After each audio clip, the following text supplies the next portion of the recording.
don't lie to your kid. Don't sugarcoat it. Don't fool around. In the long run, all of that stuff will just bite you in the ass. If you can't tell the truth, don't say anything. Let's say your kid's in the back seat and you're driving them home from class and they say, Mommy, can I stop at McDonald's? And you know when you say no, they're going to start screaming in the back and you don't want to hear it. Fine, take a few deep breaths and then say no and brace yourself. You'd be surprised how often they don't scream once they respect you, that your no means no. Sevan, how are you, my friend? I'm amazing. Living the dream in someone else's nightmare. I've had a couple of cracks at the intro, desperately trying to get your name right. But here we are. What do you think we're going to talk about today? We've got a lot of different avenues that we can go down. What do you reckon we're going to talk about? I am a very simple man with not a lot to talk about, so you better nail it right on the button, or else it's going to be a real dull podcast. I disagree massively. So, okay, first question is, how come you have made a name for yourself doing a thing that 90% of humans do, which is raising kids? I love publishing. I love creating stuff. I use social media as a cheap publishing platform. It is not something that I use to really scroll around on, even though they're always tempting me in the reels with those girls like doing all those fancy dances and barely clothed.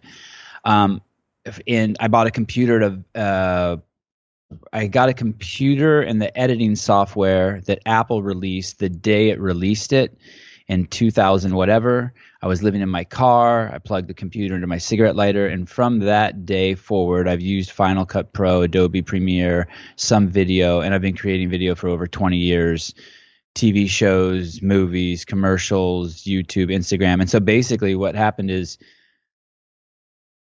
I have my now I know what happened. I've been preparing all these years because now I have my three favorite subjects of all time, my three sons.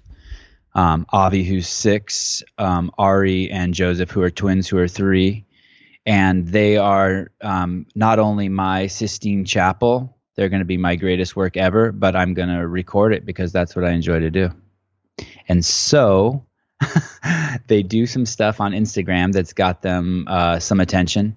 And so that's how I think our paths have crossed. And we both CrossFit. I think we're both sort of in that ecosystem. Lots of people take videos of their kids, though. You know, like it's every mum that I know is so trigger happy with the camera. So how come? What makes you worthy of people caring what you do with them? So so one, I have 20 years of experience of creating videos. So maybe in my previous life, I created more than probably in 2007, 8, and 9. I created, I don't know, I want to say a piece of content every single day for CrossFit Inc. And there was even a joke at CrossFit Inc. that it should be called Sevan.com and not CrossFit.com. I think there was a day where they published my stuff 42 days in a row in 2010. And so I've had a ton of practice, right? So I know on some level how to intuitively, I guess, to present my kids in a manner that would be intriguing, but not only intriguing, educational. My main goal of publishing is I just want to add value to people's lives, right? So I want people to see, for 50% of it is I just like to create stuff, and on the other side, the other 50% is I want it to add value to their lives. And because I'm a CrossFitter, and because I have this unwavering belief in the CrossFit methodology, which the foundation is diet, and then up from there it's movement, and that struggle causes adaptation. That's how I'm raising my kids. There's two basic premises for how I'm raising my kids. I'm using the CrossFit methodology, and then I'm sort of using Taoist principles or principles of the journey to enlightenment through maybe Vipassana or creating space or not stilling the mind, but watching myself and making sure that I'm making the best decisions for my kids as a human being. I know that was a lot. I was really trying to condense it in there, but those are sort of the two outside things. You're seeing physically how I'm training them and the things that I'm asking them to do and show them to do and the diet that they're consuming on my platform. But then you're also, and I've only recently started sharing this, I'm sharing with people how I work through the hard times, whether it be their temper tantrums, their pressing back. And I do that through really in the simplest way, Taoist principles, or just really, really staying still and sort of becoming nothing. And by nothing, I mean no thing, not, no thing. And so that they can resolve their own problems. Doesn't always work out. Did you always know did you always know that you were going to be some savant sage of experimental child rearing? No, and I don't know. And I don't accept that. Like, I don't think that about myself, and I didn't know that. So my wife and I were married. We've been together 20 years, and the entire time the plan was not to get married and not to have kids. I had no interest in it. I thought people who got married were just tools of the man, just followers, and I thought that there were enough kids on the planet. Who am I to contribute? What can I contribute? And then we were living with some friends, and they had a baby. So we were in a house, and now there's a baby. And then my closest friend in life, he had a baby. And somehow that triggered my wife at 39 years old to be like, hey, I want a baby. So we had a baby. And it was just like, I mean, it was so just casual. And something happened. I can't, like, biologically, emotionally, mentally. There's this Taoist saying, stop thinking and all your problems will go away. And that's basically I'm 48 years old. And I point my age out because my 30s were my grinding years. So I don't know how this would have turned out if I would have had a kid at 34, because I was so, I shot movies in 100 different countries. I mean, I was on the ball. And so now I don't want to do anything. Something just happened. I don't want to do anything but be with my kids. That's it. Like, I have no, like, that's it. That's terrifying to hear, man. Like, that absolutely terrifies me. And I've been talking about this a lot, especially this year, that there is an archetype for women who hit sort of 30 and then perhaps start to get a little bit more serious about settling down. But for men, I don't think that we quite have that. And we live through archetypes, right? We live through these sort of cliche grand narratives where we look up to the classic roles that people play in movies or in books or whatever it might be. And there isn't an equivalent for the young guy who has served his time burning the candle at both ends and now really wants a family, likes the idea of a family.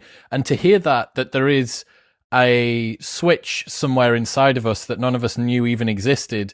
And at some point, all of the other guys who are listening, who have been loving being independent, sovereign agents with upward mobility and freedom to do whatever they wanted. I'm going to Dubai tomorrow because I can. What's the point in having fuck you freedom if you never say fuck you? And at some point, I can potentially have this switch turned on, which completely flattens my entire worldview and makes me become at the mercy of these little miracle creatures that I've just brought into the world, and the rest of my life's going to stop. That's like beautiful and terrifying at the same time. Let me maybe I'll shed some light on it. And I don't know if what I'm saying is true, but let's say that we go out in search of life, and when we go out, we're just mirrors and we're just looking for perfect reflections of ourselves, right? And so that's the struggle of life, that we can't find that perfect reflection. So we move from relationship to relationship and coffee shop to coffee shop and job to job and buying car to car. And we're either trying to scratch something inside or outside, but we're looking for that perfect reflection. Maybe, I've never explored this except for just now, maybe what happens is these guys came out and they just start reflecting me perfectly. And bam, they got me. Why do you think the reflection is what we're looking for?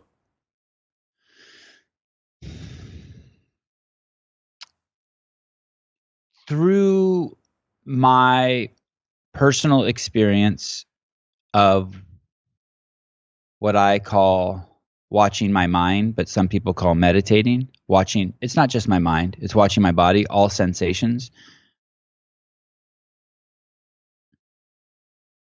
I see things arise, whether it be a scratch on my arm or a thought that I'm hungry, or oh, my toe hurts, or oh, my back hurts, and they come in sensations and words and emotions, there is then a desire to move or act to alleviate or respond to that sensation, thought, whatever came out of you. So you look for an external fulfillment. You look for something externally instead of letting it pass. So you're hungry. I'm working on my computer editing a podcast. It's 10 o'clock at night. I'm hungry. I turn the volume up on the podcast so I can hear it as I go to the kitchen and stuff myself with 2 handfuls of macadamia nuts, right? Or I could just let that pass. And it is going to pass. But most people, I shouldn't say this. In the past, in my life, as I grew up, I wouldn't let that pass. I would itch every single. And so that's where I come up with the mirror thing. We're looking for something outside of us to alleviate the discomforts that come inside. That's why people lie and just all sorts of stuff. You're looking to alleviate discomfort. It's sort of, and that's what makes us kind of like flies. We twitch from one pile of shit to the next because we're looking to alleviate discomfort. And I use the word discomfort super broad, like, you know. And so the goal would be to just let those things, well, different subject, but when I'm around my kids, I'm especially focused on letting those things pass. And it's pretty easy to let those things pass because they're giving me everything I need. Did you own a dog? They're reflecting me perfectly. Did you own a dog before you had kids? Great question. Yes. I did own a dog. I had 3 Great Danes in my motorhome. And then I had this little, after that, I have this little tiny Chihuahua. Okay. Which was harder to raise? The Danes. It's a lot of shit. It's a lot of shit. Sheer volume. Oh man. I saw like morning peas that would be like 2 minutes long from my dog. It just destroying gardens and like, I mean, it's Danes ammonia everywhere. Yeah, Danes are so much harder. Got you. Okay. So I think that people who are considering having children, couples really should try and raise something that's similarly dependent, i.e., a dog, or cats. Even cats are too independent, right? I definitely think that that's a nice on-ramp. Did it prepare you? Did having dogs before help to prepare you for having kids? I don't know, but I will say that the dog,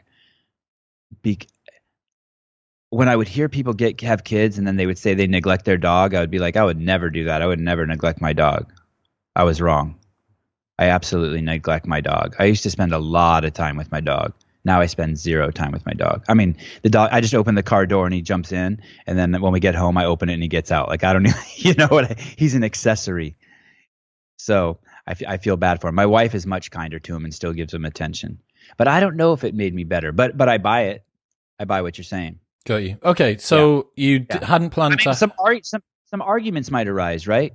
I mean, as superficial as it sounds, when you have a kid, like, are you going to circumcise the kid or are you not going to circumcise the kid? Are you going to send him to school or you're not going to send him to school? Is it okay that he chews gum? Is it not okay that he chews gum? I see couples fighting about that shit everywhere I go.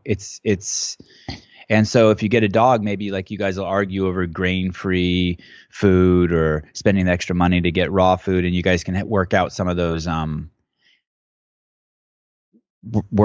problems, have some arguments and see how it's going to go. Well, learning how to negotiate when a third party is dependent on you is very different to what most couples have until that happens, right?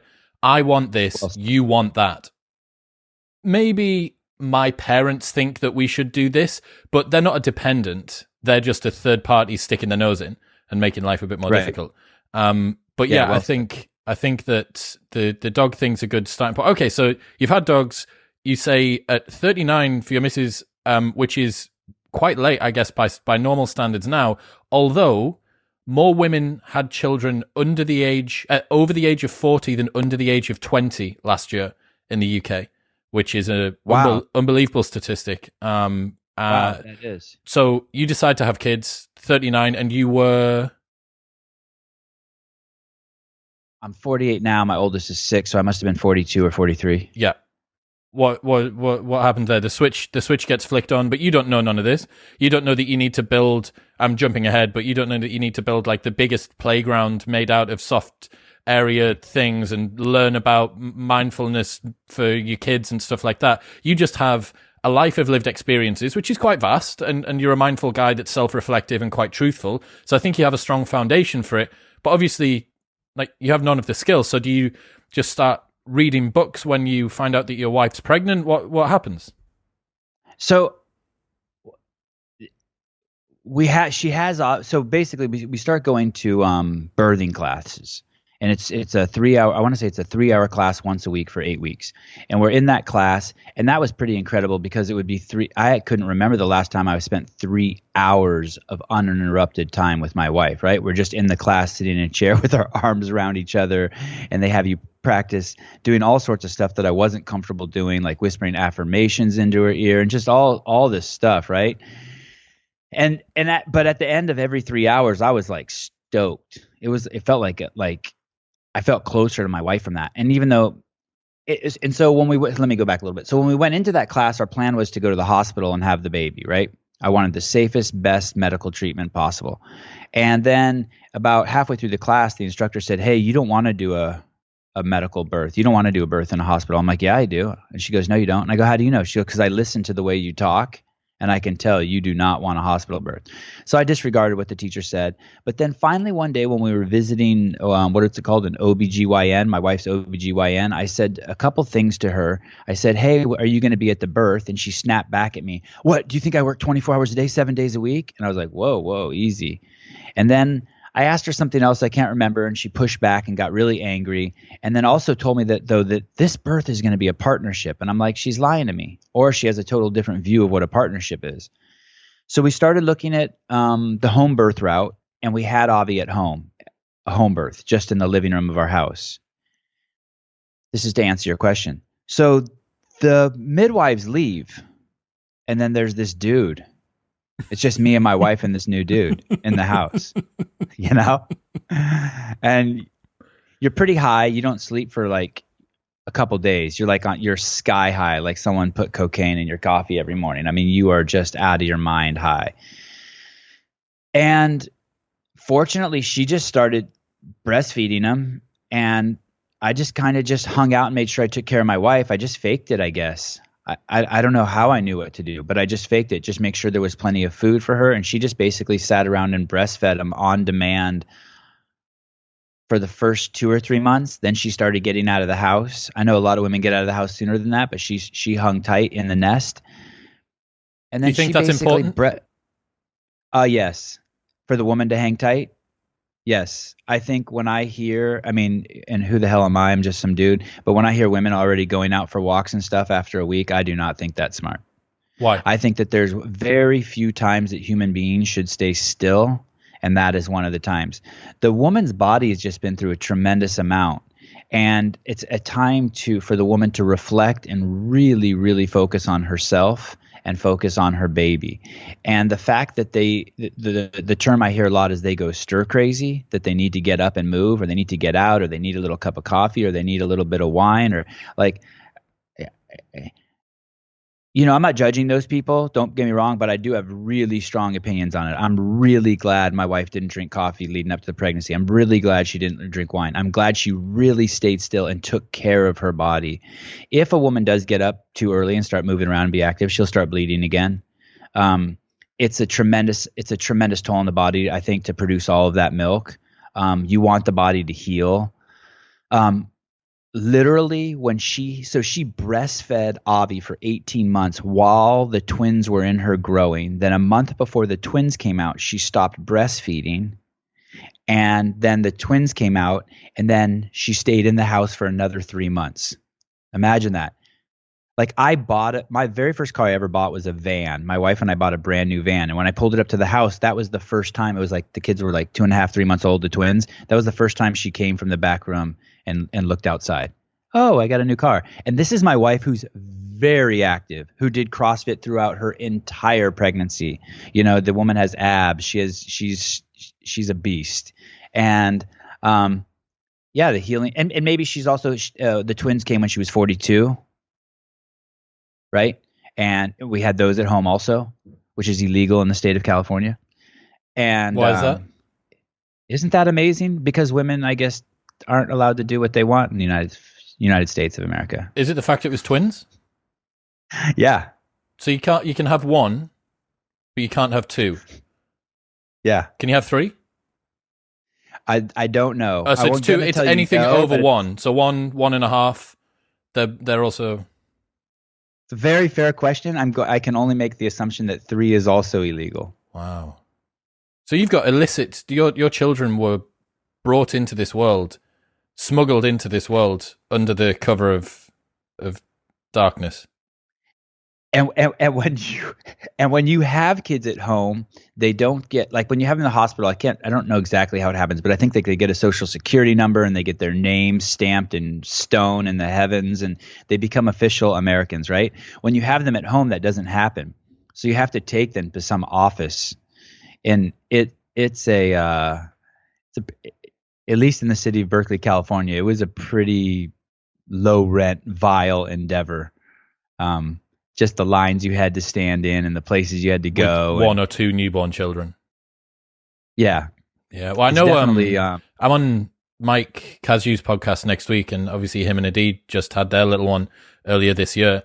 And I know that Mike has him and Adid, classic like growth mindset people who are used to consuming a lot of content in any case. They'd just read everything under the sun about birthing babies and raising babies, and I was talking to him earlier this year, and he was adamant about a home birth, absolutely adamant about it, and he had this big laundry list of reasons as to why he had. So that's 2 for 2 on people that I respect with regards to child rearing, saying that is a route that they took. The second the baby came out, I knew exactly why we did a home birth, because I could not imagine moving my wife and that baby at all. I couldn't imagine there being tubes in them. I couldn't imagine someone pricking their feet. I couldn't imagine putting that precious baby in a baby seat and then putting it into a car. I couldn't imagine, like, we were in our nest. It's literally like that. You have the baby and you're in your nest. Now, I don't want to upset anyone. If you had the baby in the hospital and you had a great experience, kudos to you. I'm not suggesting this. I'm telling you my experience. I could not imagine leaving. I couldn't imagine letting anyone want to touch my baby. I mean, I was just, it was perfect. I knew right away, wow, we're in the nest. It would be crazy to take the baby out of the nest. It's just like you're not supposed to take a baby bird out of the nest, right? Yeah. Okay, so we've got ourselves to the birth now, but you still, other than these 3-hour sessions where you whisper nice things to your wife and hug her, I'm still not hearing you assimilating some amount of information which permits you to do progressive things as a parent. When does this start? Other than taking time away from the dog. So because we CrossFit and because I know struggle causes adaptation, I knew right away that tummy time was important. Even though people told me not to put the baby on the tummy, I started putting the baby on its tummy, and the baby would scream and cry, and that was really hard because you intuitively just want to go over and grab the baby. So I started setting a timer for like 30 seconds, and I would be like, "Hey man, it's only 30 seconds," and I put the baby on its tummy for 30 seconds. Excuse me, and then I pick it up. Then I do it to a minute. Then I do it to 3 minutes. Then I start noticing the baby's comfortable on its stomach. Then I think I posted a video where Avi was 2 weeks old and he rolled over. That's pretty unheard of for a baby, right? Then I would also see people who never put their babies down and their babies didn't crawl. Now, I know that's anecdotal. I don't have any proof of that. Everything today is anecdotal, isn't it? So it doesn't matter. every time I saw someone not put their baby down, and it's hard putting your baby down, man. Here's something you'll love, Chris. This is going to be you when you're a dad. I never used a carrier, and I hated to use the stroller unless the baby was sleeping. So I would carry the baby everywhere because I figured either I need to be getting strong or the baby needs to be getting strong. So when I got tired of holding the baby, I would just set it on the ground.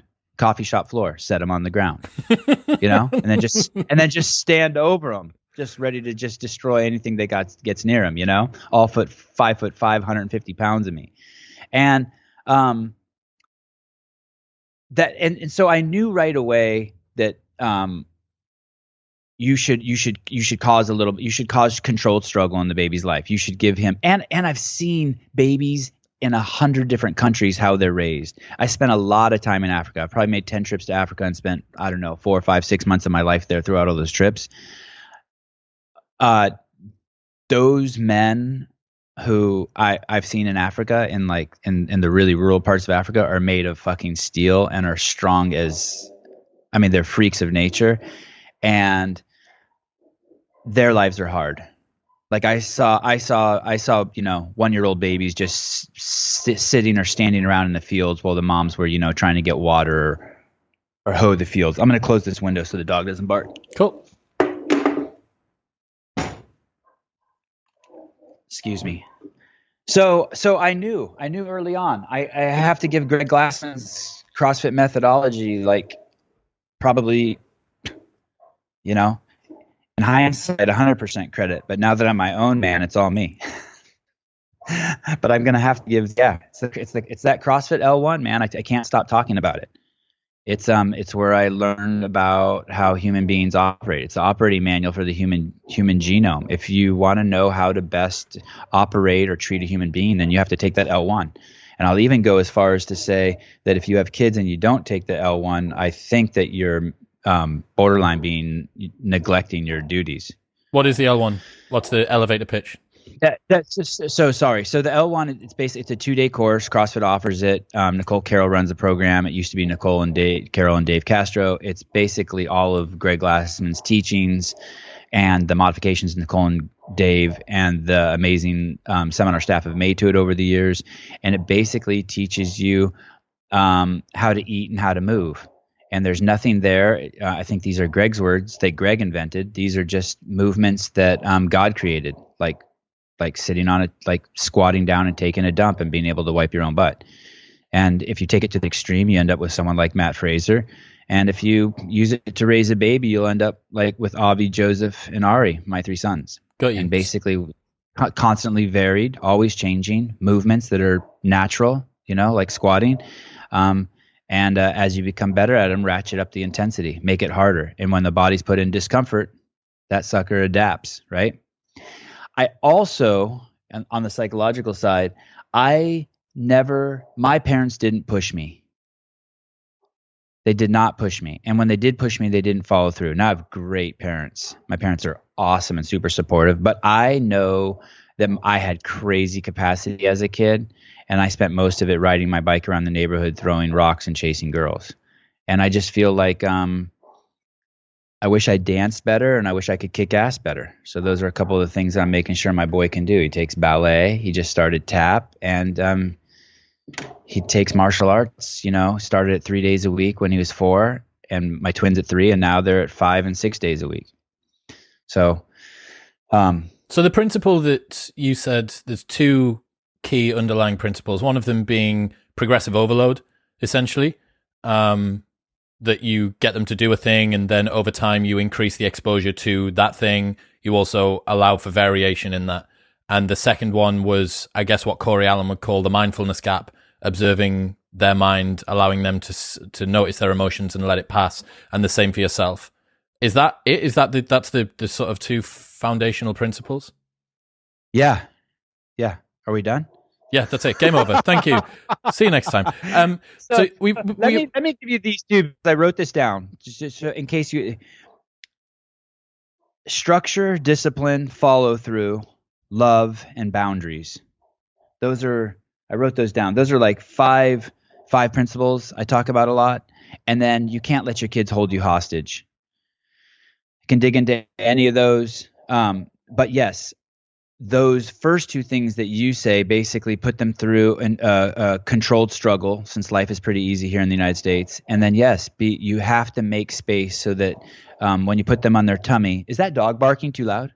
It might be best if you can knock it off, and I'll just pause this for a second. I've made up a lot of reasons to take a break on podcasts, but it's always because I have to go to the bathroom. This is, I think, the first honest. You've actually done a proper break. Okay, so yes, got to make space. Let's go through your 5 principles that you've written down there. Then let's just go from the top. Okay, so They they want to please you and they want to be safe. Kids want to please their parents and they want to be safe. And so you have to figure out how you're going to do that. What are you going to have them do, to get your attention? And how are you going to make it safe? And I don't know, to go back to your previous question, I don't remember how I know that, but I just, maybe I observed it, or maybe someone told me. I wish I could give someone credit for it, but I know that. I know he really, really, really wants to please me, and I know that he really, really he flourishes when he's safe. How do you make it safe? You have to have crazy boundaries for your kid, and the boundaries you set, they don't even need to be legitimate boundaries. By legitimate, I mean you don't even have to justify them. So let me tell you one of the boundaries I have. My kid is never to touch my cell phone. Ever, ever, ever, ever, ever. It's easy. You just don't touch my cell phone. I don't let you watch movies on my cell phone. You don't watch cartoons on my cell phone. You don't hold my cell phone. That's my cell phone. It's a boundary. And I follow through by never, ever, ever breaking it. Now, what's my kid know about me? You would think from the outside that they're learning, hey, they're not getting your cell phone, right? That they're learning so much more than that. They're seeing that I'm in control. When they see that I'm in control, guess what they get? Freedom. So much freedom. I'm in control. I'm sitting at the top of the hill as the big lion, looking out over the savannah, and they can play freely because I'm in control. And how do they know I have control? Because I have boundaries. There's no toys allowed in this room behind me. There's no exceptions. There's no I'm sick. There's no, oh, this is a stuffed animal. This room doesn't have toys. Kids can only come in here with the clothes on their back. So another boundary. Do they try to break the boundaries? Yes. You have to enforce them. You have to follow through. And all of those, within each of those, so there's boundaries. I have to follow through. I can't be 3 kombuchas deep and be like, yeah, go ahead. You can come in. I'm drunk tonight. No, you're not doing your job. Hey, that's not how I'm painting my Sistine Chapel, Chris, right? I'm doing my Sistine Chapel. When I'm mixing my paints, I don't get lazy. I'm not painting when I'm drunk. The days of popping an Oxycontin and drinking 2 beers and watching a movie with my wife, those, I don't do that. That's 33. That's not 48 with 3 kids. Do you find it easier to be disciplined with your children than with yourself?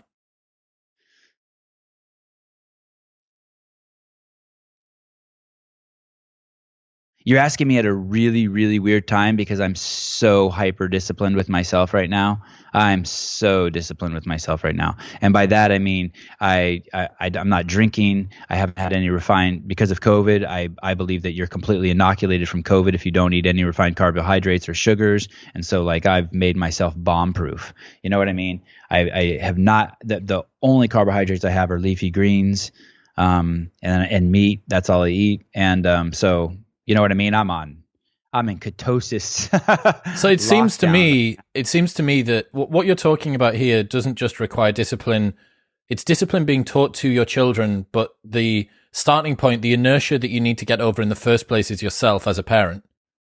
That if you are undisciplined as a parent, there is no hard boundary for the child's discipline to come up against.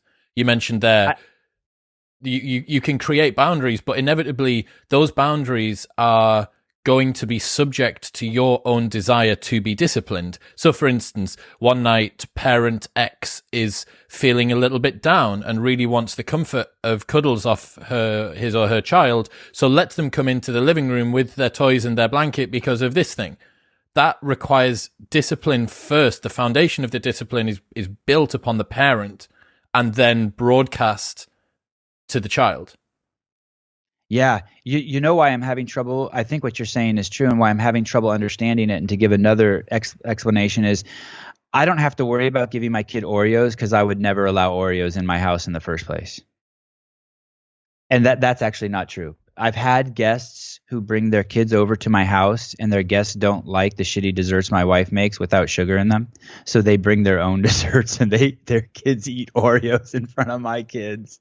Now listen, that doesn't mean you're not flexible.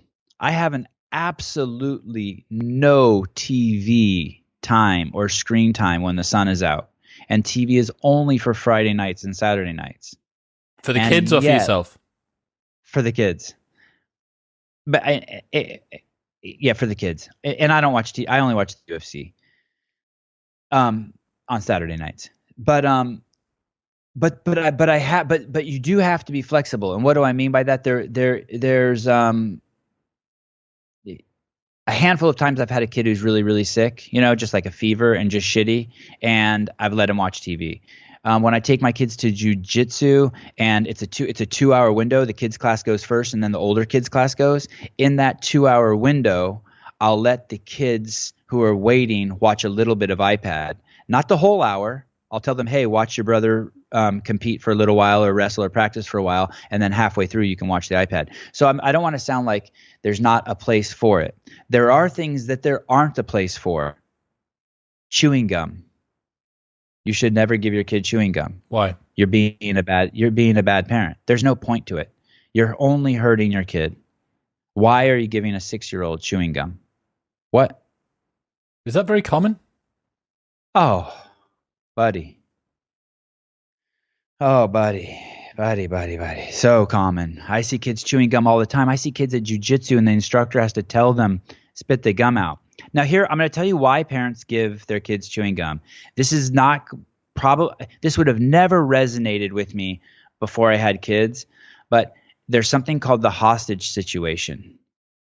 Parents are always 100% of their waking hours, and even in their sleeping hours probably, preparing for the hostage situation and waiting for impact. And what that means is you ask me, Chris, can I have some gum, Heidig? Heidig means dad in Armenian. And I say, and I want to say no. I know it's the right answer, but I'm in line at Starbucks and I'm next. And if I say no, you might have a temper tantrum and I might not get my coffee because I have to carry you outside. And then I say, yes, you can have a piece of gum. It's where all the bad decisions are made, in the hostage situation. And it's crazy. There's hostage situations everywhere. Every time your kid opens his mouth, you're in a hostage situation. And they're constantly asking for stuff. But you have to follow through and you have to have these boundaries. If you don't, every time you give in, you will be doing two things. You'll be shitting on your Sistine Chapel, meaning hurting your kid, and you'll be weakening your position for the next time. But you'll also be making your kid feel unsafe. There's no win. There's no win. That was the sixth principle, right? You had your 5, and then kind of was the hostage. Don't let yourself be held hostage was number 6. Is that correct? Yeah, I guess I am flopping around. What did you say? You're not going to come on my podcast and flop around? And... That's what I'm here for. I'm here to flip-flop around. Number 1. What was number 1? Kids need structure. Yep. Daily routine. Yes, and even I do structure even through their clothing. So I make life so easy for my kids. My kids wear the same thing every single day, basically. They have these pants that they wear, and they have a what we call a wife beater in the United States. It's like just a white tank top, and I know it could use a better name, right? And then sweaters. They have a long sleeve sweater and a short sleeve sweater. And they can, depending on how cold or hot it is, they can layer up or layer down. And then the shoes are always in their car because there's no need for shoes at home. Why would you have shoes at home? Well, you got to walk to the car. Yeah, you just go barefoot. That's the advantage. That is coming from a man who lives in very temperate climate. True. Then the second thing after structure is discipline. And not discipline in the fact that they need discipline like, I guess it's a cousin of structure. Not discipline like, hey, they need spankings. But they just need to have things that are organized. They need to understand that, okay, every Monday, Wednesday, Friday, I'm going to do this at 3:00, no question asked. I know it sounds like structure, but it's also discipline because they're kids and they're not going to want to do it. So they have to start building habits of discipline. Love and attention. That one, I don't.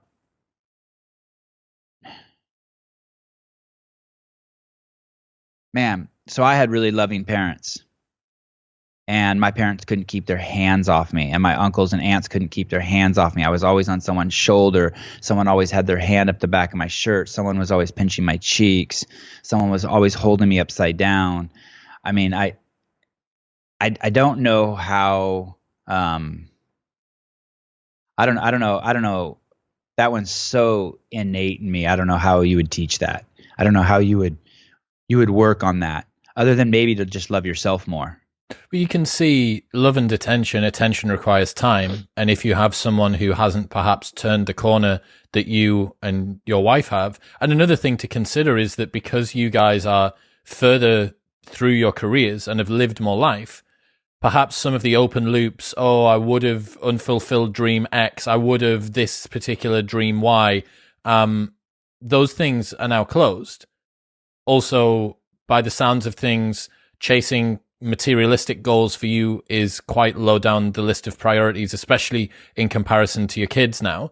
And with that being a fact as well, like, there's no reason to go to work. You know, you've got the classic CEO of a Fortune 500 company, you know, working, and the matron or the au pair or whoever they've got comes around and looks after the kids, and then he gives it a tap on the head at night and then goes to bed and wakes up 3 hours later and goes back to the office or flies off to Japan to do a deal, whatever it might be. Like, that's a way that would very quickly get in the way of attention, right? You can't give love and attention if you're not there, if you're not present. And presence is both physical presence and then mental presence. Let's say that you do decide to take the 1 week off with the family, but big dick exec CEO man, his thoughts, his brain's still in the office. He's still thinking about the emails he needs to reply to when he's supposed to be watching his kids jump in the pool.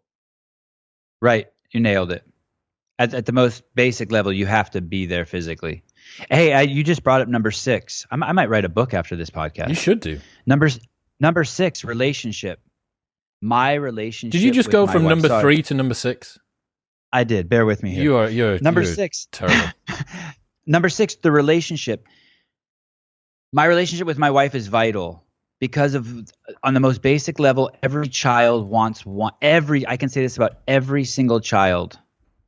Every child wants a mom and dad that love each other. They just want that. I wanted it. You wanted it. Everyone wanted it.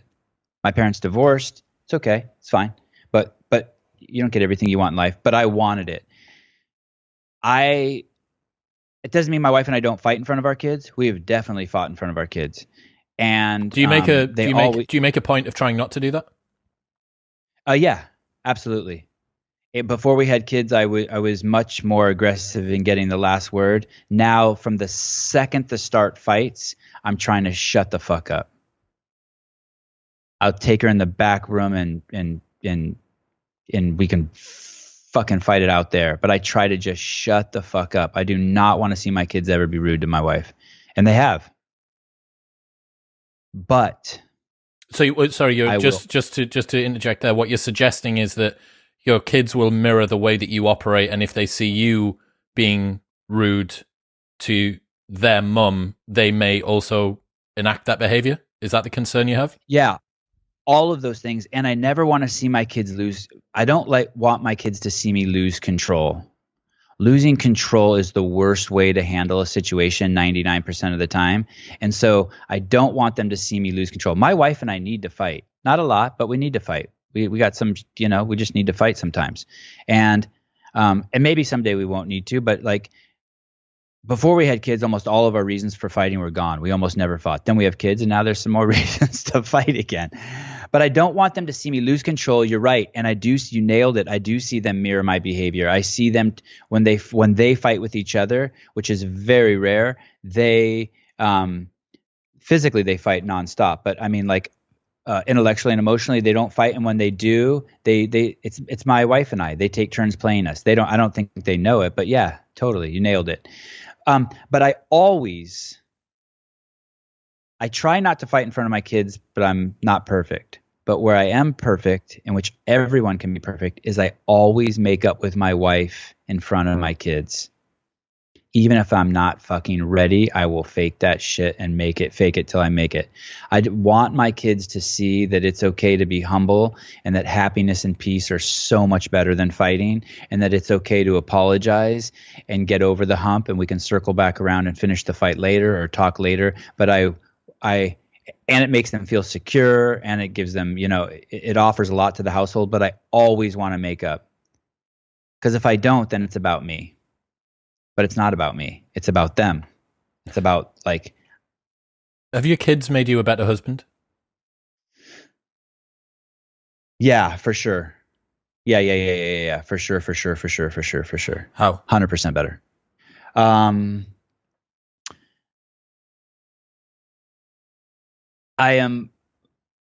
I'm already a loyal person. I'm a very loyal person. I can take a lot of abuse once I'm locked in with someone. I can take a lot of abuse and still be loyal, but I'm even more fiercely loyal to her. Maybe, if I would support her in her endeavors, because she's painting her Sistine Chapel too, right? We're working on the same canvas. And so I want to give her, I don't want to do anything to disturb her while she's painting, right? I don't want to do any ripples that will cause her to be a lesser mom than she needs to be. And so I get that, and that makes sense. But that to me appears to have the locus of love be the children rather than each other. Now, I appreciate that you guys are still a team, but how many couples do we see that have kids and the stress of having the kids doesn't bind them together, but it pushes them apart? And you have couples who've been together and then Johnny's 2 years old or Alice is 1.5 years old and the relationship breaks down. So I'm trying to delve into the relationship between you and her, not in service of the kids. So that's a good question, and maybe I've lost sight of that. I need to think about that. But we were together for so long. So we met as college kids, right? And we partied in the same circle, and I courted her for 5 years, and I knew her boyfriend, and she knew my girlfriend. And then we got together, and then we were together for 15 years, and we traveled the world together for work, and then we worked together. And it's interesting, Chris, I forgot about this, but I was living in a pickup truck, and I was sitting in the back of a pickup truck in Isla Vista, California. It's a beach town, college town. And I was laying there just with my shorts on and shirt off, just waiting for it to warm up so I could go to the beach. And I was reading the Tao Te Ching. And I see her walking down the street towards me. And I'm like, oh man, I'm going to talk to this chick and, see if she'll come to the beach with me. I mean, that's the kind of town it was, right? And I had seen her around before. So I jump out of the back of my truck. She's like, what are you reading? What are you reading? And we start talking, and she's also into Lao Tzu and the Tao Te Ching. And from that moment, and we've talked extensively about it over the 20 years, and we talk about it regularly, we knew that we were both personally responsible for our happiness. And when you're in a relationship with someone like that, eventually at the end of the day, you can throw all of your fights and problems kind of into that light, and it will shed a ton of light on it because each person is personally responsible. The blame game really goes away. And so I'd say 95% of the problems go away. So just quickly off the top of my head, I believe that's the foundation of our relationship. And I believe that's why we've done so well. Of course, who knows what will happen? Maybe in 15 years or 20 years when the kids move out, we'll get a divorce. Well, that's a whole nother boundary for people to get over, man. That really is. I hear you. I just can't even imagine that. My brain, as you asked me that, my brain's just there's no fucking way. It's also this. Have you ever had a friend who you played a sport with, and you guys are best friends, and you do it 7 days a week? You just every single day you're doing it, and then one of you drifts off and doesn't do that sport anymore, and so your friendship just takes its natural progression, and it just wanes. It's not they're still best friends, but now you only see them once a year instead of with them 12 hours a day. So I don't know what the glue is, but something's kept us together. whether it be life, these kids. But right now we're closer than ever. I mean, we just work these kids. That's awesome, man. Okay, so we've got 1, 2, and 3 done. Structure, discipline, follow through. And we sort of touched on the follow through too, because that's part of sort of number. Oh man, maybe there's 7. Follow through is if you say something, you have to do it. And I screwed this up in the beginning a lot because I would lay down disciplines that I wasn't really willing to follow through with. So if Friday is movie night and Friday morning your kid does something to piss you off, don't say, hey, if you do that one more time, I'm not going to give you movie night. Because that's a long fucking 10 hours for your kid to work on you and change your mind. Do you know what I mean? Yeah. So he throws something at the breakfast table. You tell him not to. If he does it again, you're going to take away movie night. He throws it again, and you take away movie night.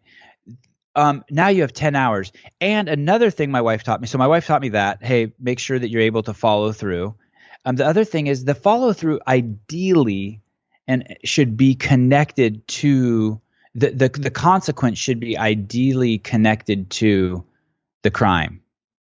So you take away movie night, but then maybe it's more like, okay, that's the second time you've thrown it. You're dismissed from the table. You can eat again at lunch. I don't know. And you just make them stop eating breakfast or something like that. But once you make threats, you better follow through. If you don't, there is no homeostasis. It's not like, okay, that's a wash. You're either making better kids and being a better parent, or you're making worse kids and being a worse parent.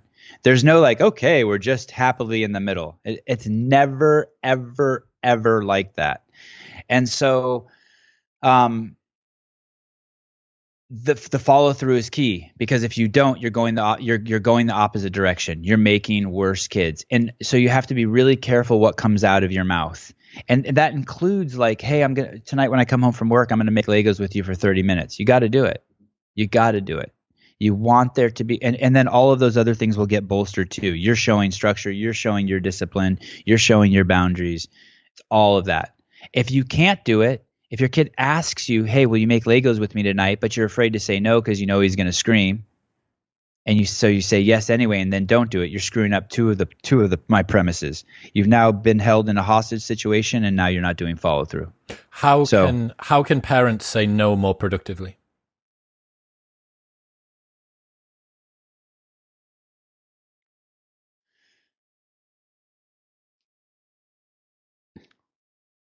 Don't lie to your kid. Don't sugarcoat it. Don't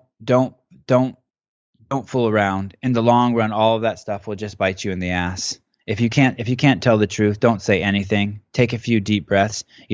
Let's say your kid's in the back seat and you're driving them home from class, and they say, "Mommy, can I stop at McDonald's?" And when you say no, they're going to start screaming in the back, and you don't want to hear it.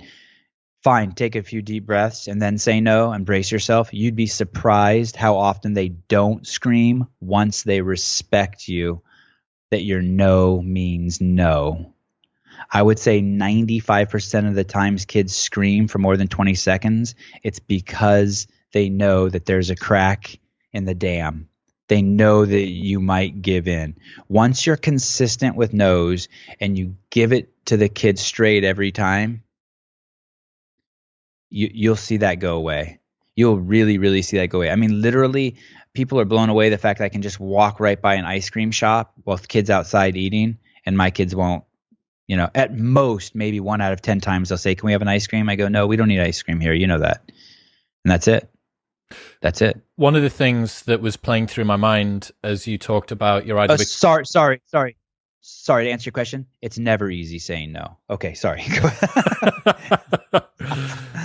I imagine that the pulling on the heartstrings, like especially, I'm like quite an emotional person naturally. I'm quite empathetic.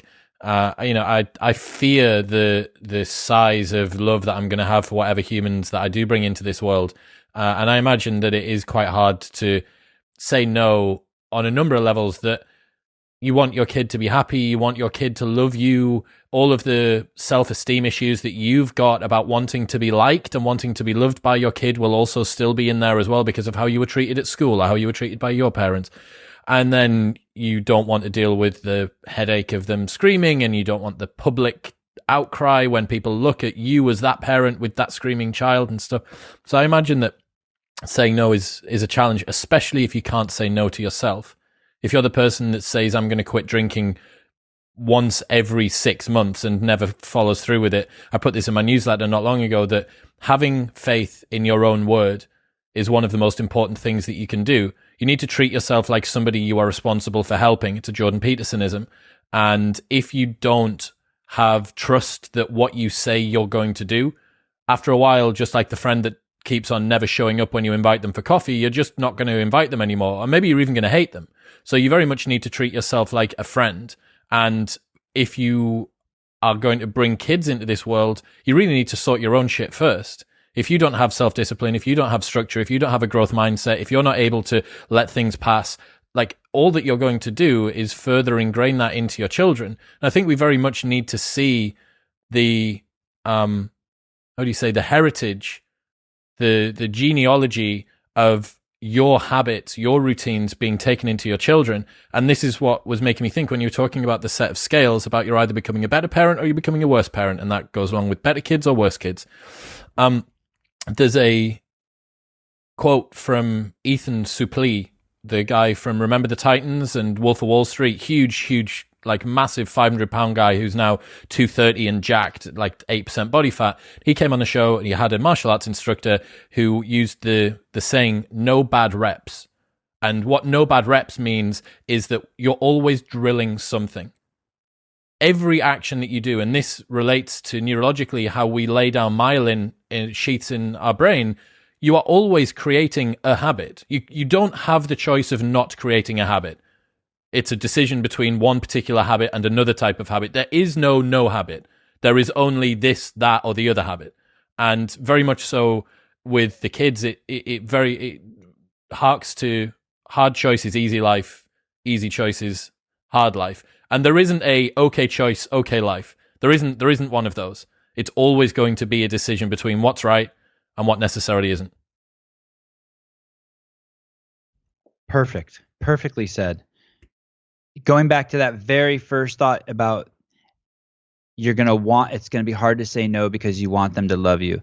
And that is at the end of the day, the equation that will get you the most love is to have really, really strong boundaries with your kids. Really, really strong boundaries. See, that seems counterintuitive. I'll tell you why. The more boundaries they are, the safer they will feel. The safer they feel, the closer they'll come to you. And so I want to and boundaries are very simple. So let me show you the balance. I have this room behind me that I tell you kids are not allowed in with toys. I have another room that's just their room. And it's a free for all, the toys in the world. So there's balance there.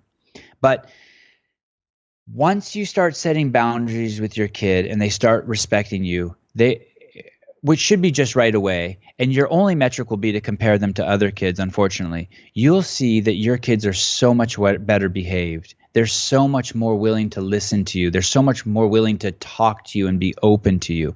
They're just going to feel safe. If you just say yes to everything,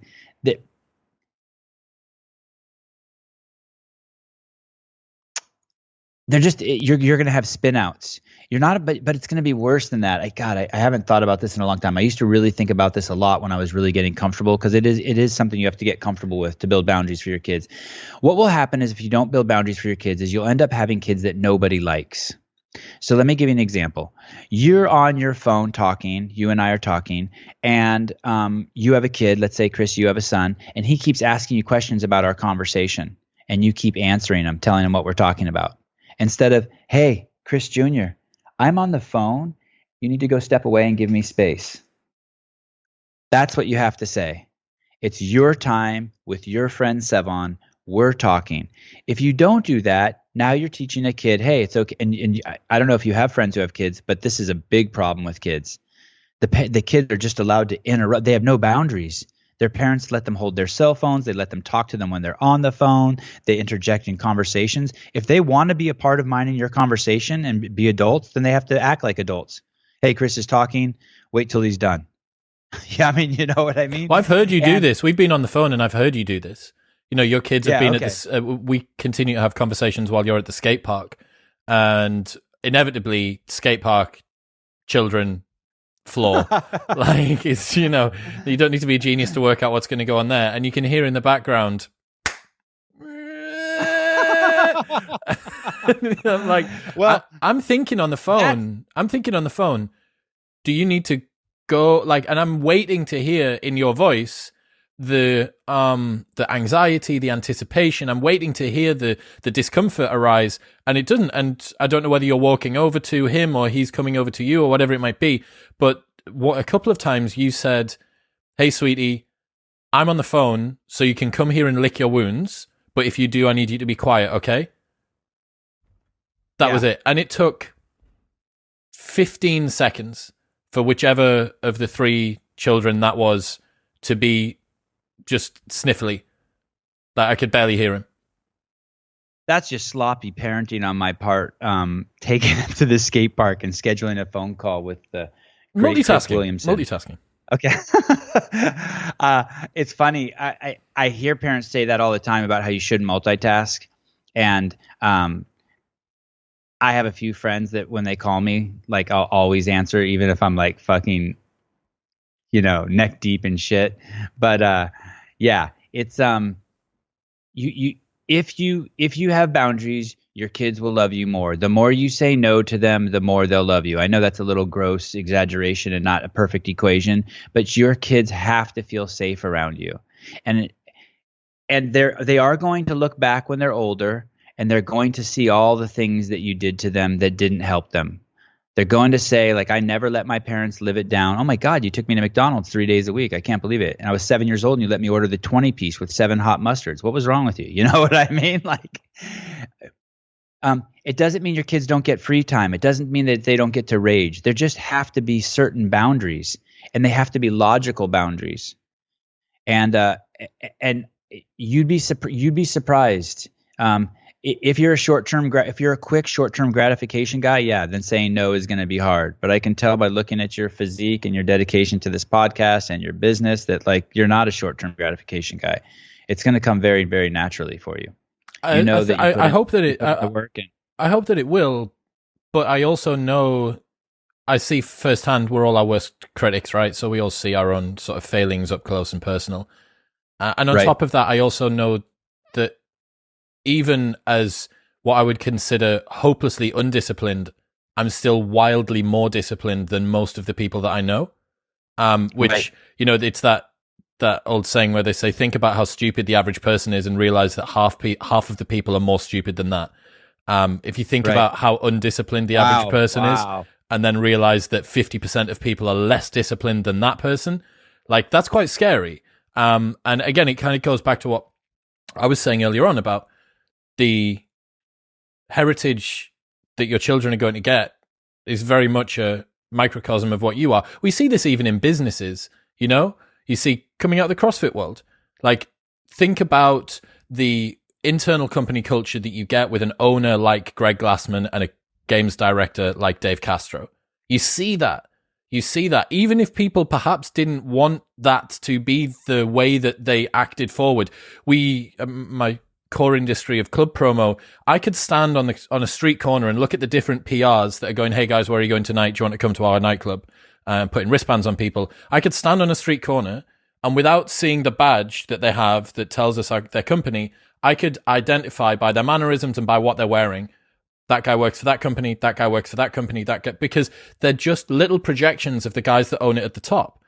Everybody knows this. Right. You know, and this is the same in family life as it is in business life, as it is in everything else.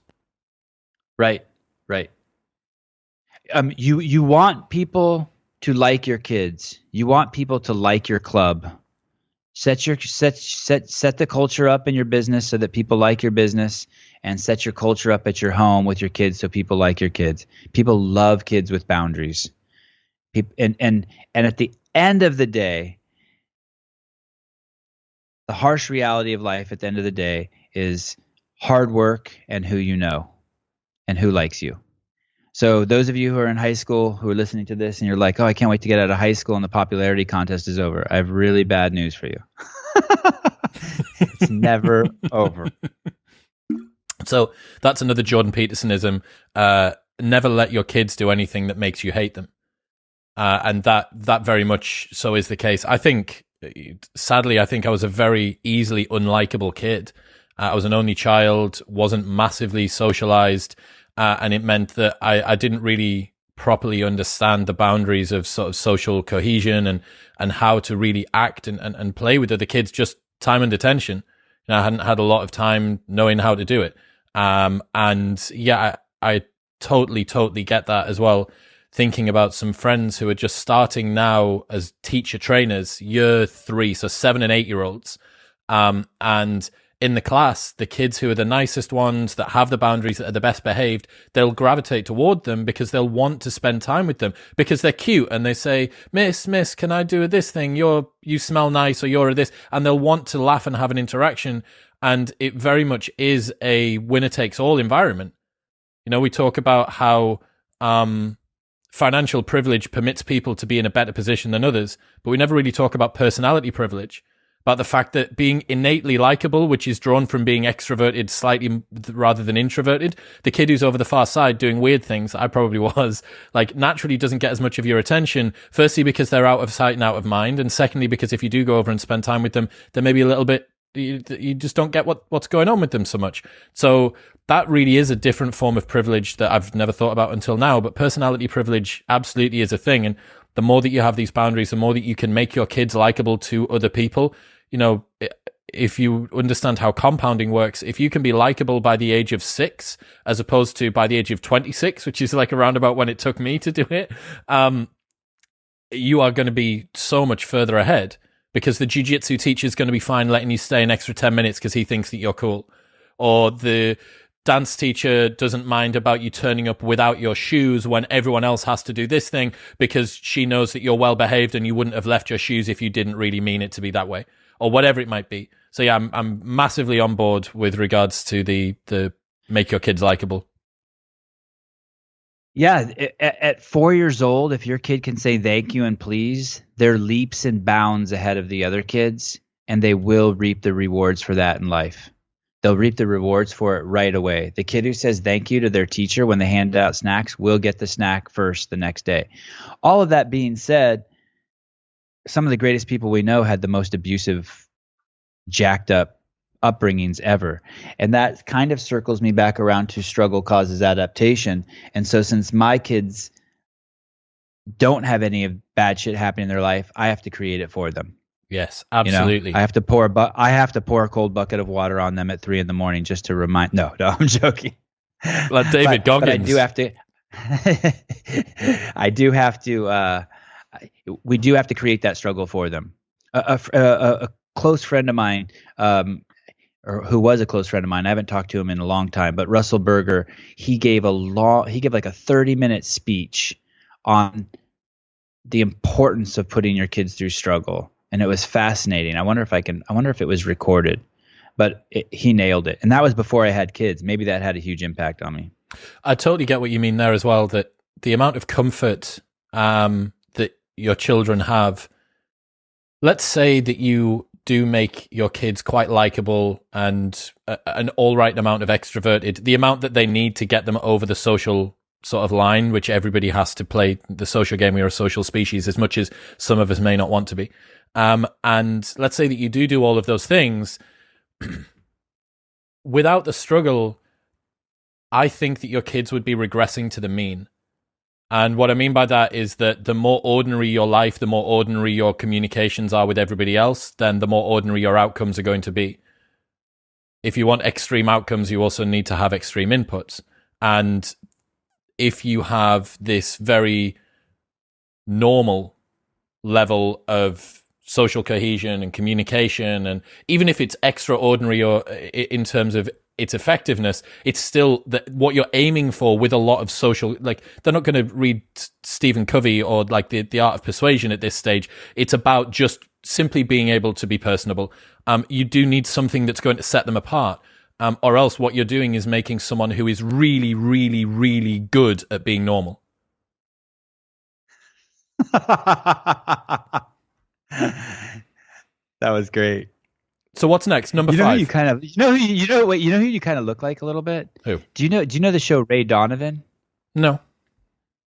Do you know who Lee Shriver is? No. No? Oh man, you got to look him up. He's amazing. You look like him. It's a compliment. Yeah, check out that show. Are you hitting on me? Ray Donovan. You don't have. No, not yet. Okay. Not till after the okay, we hang cool. up. Yeah. No, that would be disrespectful to my wife. That I would have hit on you in the past, but now that I have kids, fine. That's fine. There was something you said. It slips me. Okay, so love and attention, boundaries. That we talked about the hostage situation. We did them all. Structure, discipline, follow through. I don't know if I did any of them good. You did. But structure, discipline, follow through, love and attention, boundaries. And in love and attention, that's really a time also for you to work on yourself, because loving someone is, a lot of it is just really staying still and creating space for them.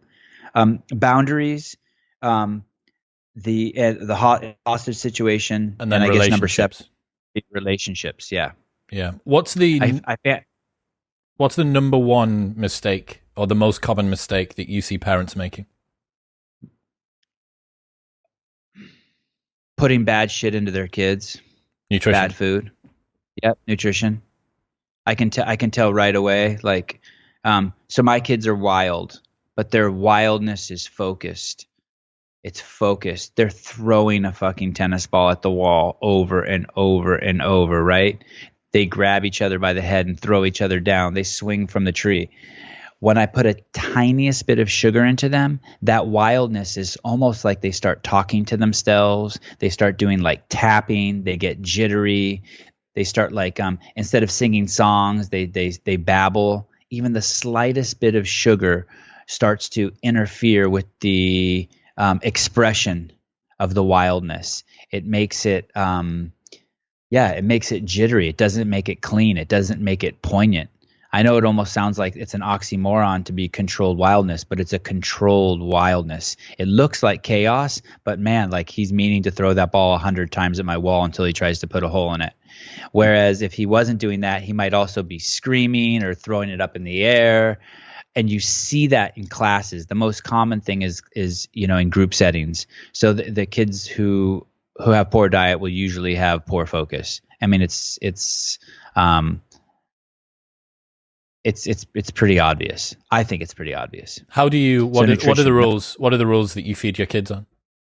So these are the things. You want to try absolutely no sugar at all times. If they do have to eat sugar, you feed them stuff like a banana. That's the sugar you give them. You give them natural sugars. Your kids should be eating eggs, avocados, chicken, celery, carrots, cucumbers, spinach.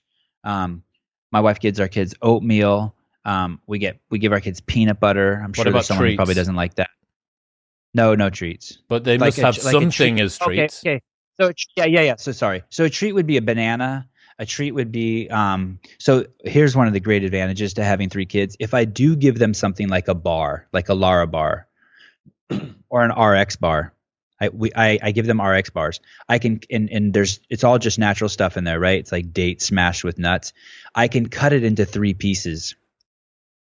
So if it's a 200 calorie bar, let's say, and I don't know how many grams of sugar, let's just say 9. Then when I cut it into 3 pieces, now I have a 66 calorie bar, right? With only 3 grams of sugar. And sometimes, when I'm smart, I always give the bigger piece to Avi because he's the older boy. So, but I don't do treats like, so Avi got after 2 years of jiu-jitsu, 3 days a week, he got his gray belt. I bought him ice cream. I bought all the boys ice cream. They got a treat. He skateboarded 100 days in a row. And I didn't even tell him I was going to do this, but I was marking the days unbeknownst to him. And then on the 100th day, I took them to the point and I said, today's your 100th day of And he goes, oh, awesome. I didn't know that. And I go, yeah. And you get ice cream. So I do treats like that. I do surprises. I want to reward him on the highest level for achievements that are like, that I believe are grandiose, that I deem grandiose, right? But in the end, I'm not doing it because I'm weak. I'm not doing it because I think I'm soft or he'll love me more. I'm doing it because I think it'll make him better. I think it makes him a better person knowing that there's a reward and that he's being recognized for his good deeds. You know, it's not, oh, I'm just going to get my kid ice cream because he was good today. Nah, like I knew in advance. It's a plan. It's a plan. I want to make them the best. I think you and I joked about this a little bit. I want to make them the best mates possible. I want girls to like them, and I want boys to like them, and I want people to like them, and I want them to be able to live up to that love that they receive from the world. We've talked a lot about We've talked a lot about the sort of the physical side. You get your kids to train, they do sort of complex physical movements, jumping on bars and balance beams and bits and pieces like that. One thing that we haven't really touched on is more the intellectual kind of cognitive cerebral development. What have been some of the realizations that you've got from that? So they do math and reading every single day from the age of 3 for anywhere between 5 and 20 minutes. Are you homeschooling? Avi's supposed to be in school right now. It's supposed to be it's a homeschool program. Even without following the curriculum, he's above and beyond, just because from such a young age at 3, we've been doing this 5 to 20 minutes every single day. I just played chess with him for the first time a couple days ago. I was inspired by something I saw on Instagram. A friend of mine who has 3 sons who was playing chess with his kids. I do sight words with them. I do spelling with them. And then he has to read for 20 minutes every day. I guess I could do those things with my son, but I'm 48 and I don't want to get injured. And I'm like very like careful not to get injured because I push myself so hard all day with the kids. So like people are like, hey, why aren't you taking jiu-jitsu? It's because I don't mind sitting on the sideline and watching. And then people will be like, well, you'll get a better outcome if you do it. And maybe they're right. I don't know that. But I have heard that a lot, that philosophy that you should be doing the activities with your kids. You should be doing soccer. You should be doing wrestling. You should be doing jiu-jitsu. Is it not massively that you just don't want your kid to be able to beat you up? Like there's going to become a point where Avi's going to be able to submit you. Close. If I just put out a limb, he's like all over me. Like if I just put my hand on his head like and grab his head strong, he's all over me. He's going to be able to beat me up when he's 8. But what I really, really like about all of this instruction is my sons are getting personal one-on-one interaction from professional trainers. They're learning their vocabulary. They're learning all their different personalities. They're learning all their different demeanors. I hear Avi come home from tennis and using words like, volley and love and just, and then he comes home from striking. Well, I'm there. And he's like, hey, check out my feint. And then he's like, look at my parry, and he's like his vocabulary. Or when he goes to dance, he's like, did you know plie means bend? And so I really, and I've said this before, and I really mean this, first and foremost, before any of the physical activity, I like just the idea of them getting professional training. I love the idea of them getting this interaction with other adults. One-on-one. He's really, really manned up. It's really made him like a fun social animal as a kid, but he's still wild and crazy like a kid. It hasn't taken any of the kid out of him.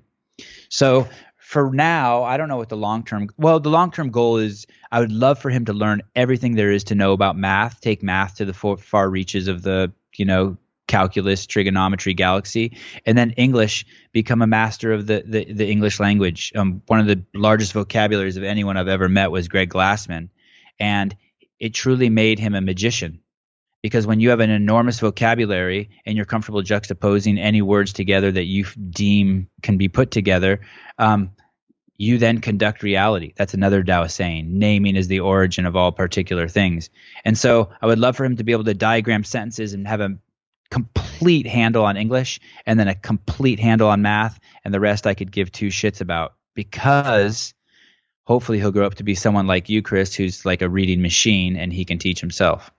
with the foundation I gave them. Very complimentary. I was reading the Navalmanac this morning, and in that, Naval's prescription for anyone in the 21st century, the two skills that they need to learn are maths and persuasion. Persuasion could be probably supplemented for English. And his justification for that is that maths forms the foundation for pretty much everything that we do. If you can do maths, then you understand economics, micro, macro, you understand accounting, you understand how to do investments, you understand the first principles that physics works on, you understand how chemistry works. And then from persuasion, it is the other side of that. It's everything else. It's the me and you. It's the ability to convince other people. And you said there that your ability to deploy language is kind of directly proportional to your ability to get on in life. And one of the reasons for that is that fluency and truthfulness are seen as the same thing. This is how charlatans and con men get past, because even though what they're saying isn't truthful, the way that they're saying it is so convincing and compelling, because they have this beautiful flow and all of the words are precise and the cadence is correct and there's no ums and ahs, there's no stutters, there's no nothing else. And the reason that they're able to get past people is because of their delivery. So when fluency is truthfulness by another name, having a good grasp of the English language is important, and having the mathematics base. Man, you're going to have some world beaters on your hands. It's going to be fascinating watching them grow up. And I hope as well, I think I speak for everyone who follows you on Instagram, that we all are kind of now invested in your kids' development, and we want to see them do very well, which is, that's a beautiful thing. Like, they're likable. I'm presuming that you're not just uploading the highlight reels and their dicks outside of it. But we see the kids. To that. We see the. I am putting the more real stuff on Patreon, by the way. Okay. Yeah, man. I want to see them do well, and I want to see you guys do well. And I think that whatever it is that you're doing, whatever we want to call this, 21st century parenting, enlightened parenting, awakened parenting, whatever particular terminology we do, I think that it's like well overdue. And for me, again, as someone who currently doesn't have kids, doesn't have anyone that I can have kids with, but wants them, it's inspiring, and it's very eye-opening to see such a familiar structure that I'm used to, the growth mindset, the structured programming, the understanding of discipline, the first principles thinking, the boundaries, all of that sort of stuff that I utilize in other areas of my life, to see that applied to what really is, for most of us, the greatest thing that we'll ever achieve, which is bringing other humans into this world and making them as good as we can. And to see that laid out in front of me is really, really, really exciting. Between you and Mike and Adik Kazu, I think I've got a couple of good, role models to try and live up to. Thank you. That's about the nicest thing anyone said to me today. Well, it's only like 10 a.m. your time. How much nice stuff has people said for that to be a competition? I got so many I love yous this morning. Oh, God. Give over. Hey, that math, you said you connected something else for me. That math actually ties so closely with persuasion, because people who have a firm grasp on math usually are very logical, and they don't let emotion convolute their thinking, which is a huge problem in the United States right now. Huge problem. People are so emotional that they can't think straight. They are so passionate on calling 2 + 2 5 because they're so emotional about it. When you're good at math, I think you're also less likely to make those mistakes. Those logical mistakes. I saw a hat today. James Lindsay, my buddy, he did the dog park grievance studies thing where he conned journals into believing that he was like some feminist scholar. And he has a website, newdiscourses.com, and he has merch on there. And this new merch that he just put up today is like a MAGA looking hat, like a red hat, white text. And it just says, make 2 + 2 = 4 again. I love it. It's sick, man. Hey, just now you went, and I thought I felt spit land on my lip. Is that weird? No, that's kind of hot though. Like I thought you spit on me. Come on, man. No, honestly, the gay rumors on the internet are absolutely abound because they keep on saying that I'm thirst trapping my way into to get big guests on the show. And I'm like, hang on a second. If this was a girl, no one would bat an eye. Like, girls are perfectly allowed to thirst trap their way through life. That's some feminine privilege for you right there. Like, that's where us men are not permitted to do stuff. Look, dude, I've absolutely adored today, and I really want to try and get deeper into the weeds about this and maybe even talk about sort of the physical pursuits and how you're piecing those together. But I think we can probably afford to leave it there for now. Thank you. I'm really fortunate to have met you, man. I really, again, to the people for whom they need another example of why you should just DM people and not be fearful of it. I just reached out to you as a random DM because I've been watching your stuff for ages, and mercifully you got back to me. And now we have this and we talk, a couple of times a week. Like, just reach out to the people that you think are cool. Like, if you reach out to them, maybe you'll make a new friend and maybe you'll have another cool person in your life. So that's one thing. Well, you're dating down a bit, Chris. That's no such by DMing me. Thing. Where should people go? Where should people go? Let's say that there's some parents who really want to kind of sink their teeth into what it is that you do. Where should they head? So I have 2 Instagram accounts. I don't know why, but I have at 3 Plain Brothers and at Sevan Mattossian. I publish every single day. You're absolutely right. I try to answer all of my DMs. You can also go to 3plainbrothers.com and you can go to the Patreon account, and most everything on there is free. But if you subscribe, I do voiceovers on the videos, and I'll show you some like I might show Avi catch 12 consecutive balls. But then on the Patreon account, you see it took me 300 tries to get that video. But I also go into the deeper stuff that we talked about in the beginning, and I try to share with people, hey, this is why I did this. This is why I didn't yell at him here, or this is why I did yell at him here, and I go into detail. So those are all the places: Instagram, Patreon. But if you just pick one place, they'll all end up. You'll see the whole 3 Plain Brothers world. And thank you to everyone, and especially yourself, for recognizing the contribution, because it's and at the end of the day, I just want to add value to people's lives. You're doing it, man. You really, really are. Are we? Is it a sort of a genuine consideration that you've got to write something to try and formalize this structure down? Yeah. I've outlined it like 3 or 4 times. It's just really, it's like I have this motorcycle sitting in my driveway. I know we're wrapping this up. I have this motorcycle sitting in my driveway for a year that I want to sell. But I had to tell my wife, you must take the kids away from me, because I'm like a crack addict.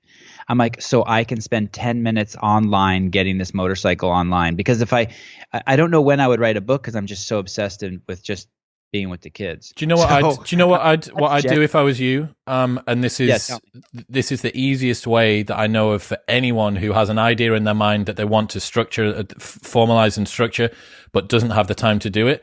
I would just box off a day. I would get a buddy that you know really well that understands what you're talking about. I would get him behind the camera. I'd set it up in either a studio, rent out a space, or do it in your house. And I would just fill yourself full of caffeine and speak to camera for like 10 hours. And then you're going to have a 10-hour webinar, big chunk of work that you can put on Teachable or Kajabi, and you can have, as long as you'll need to do a little bit of prep, maybe a couple of days prep. But today, what we've done today, if you flesh that out, and fuck man, you would make so much money and have such an impact with that overnight. So I'm 1 for 1. And if you want to see this uploaded, the 3 Plain Brothers protocol for how to raise your kids to be superhumans, comment below, and maybe we'll be able to get that done by the end of the year. Thank you, Chris. Brother, thank you so much for your time. I'll catch you next time. Bye.